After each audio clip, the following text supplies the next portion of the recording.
Hi everybody, this is my part 11 of my DVD collection, Exploitation films. As I said, I don't have many. So let's get started. First we have Beyond the Valley of the Dolls, this is a Wes Meyer film. Screenplay was written by Roger Ebert, who also does a commentary on it.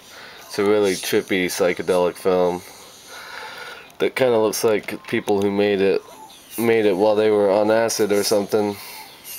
But it's pretty cool, pretty crazy. Next we got Pam Grier, Coffee, just a classic blaxploitation film that I saw a few months ago.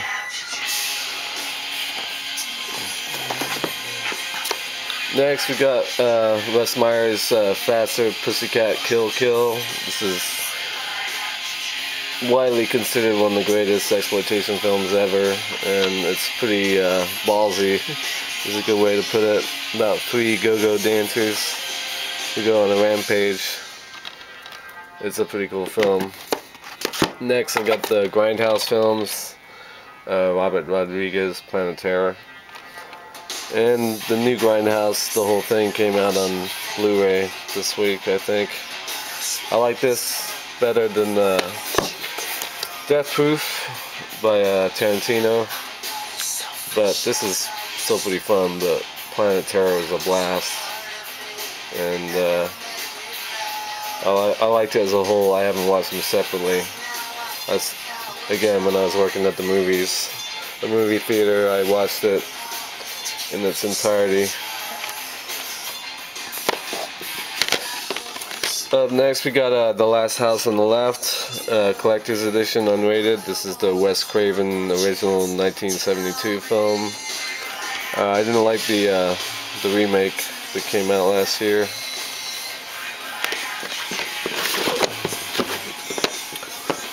Next we have Ilsa, She-Wolf of the SS. That's actually out of order.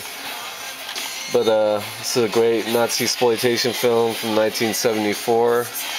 I've watched a bunch of Nazi-exploitation films over the past few weeks, and this is by far the best. It's just really bloody and gory, and lots of nudity, great action. It's pretty funny too. Just a kick-ass movie. Up next we got Jack Hill's Spider Baby, director's cut. It came out in 1968. It's about this weird family, and Lon Chaney is in it as the caretaker. It's about this, they're basically inbreeding over generations, and they're all like messed up big time. Next we got Thriller, a cool picture with Christina Lindberg, who is a Swedish sex starlet, sort of, from the 70s. Limited edition. There's a couple editions of this movie. This one has explicit sex scenes in it that aren't real. They're like inserts, but it's kind of interesting. And the action scenes are in like real slow motion. And this came out in 1974, so they look really interesting for back then. It's a Swedish movie. And finally I have Vanishing Point, great car chase movie from 1971 that Death Proof has a lot to owe to this movie and other car exploitation films of the day. That's it for my exploitation films. Up next I'll do my family films, which is basically for kids movies that I grew up with mainly. A lot of them are. So when I come back, I'll do family. See you then.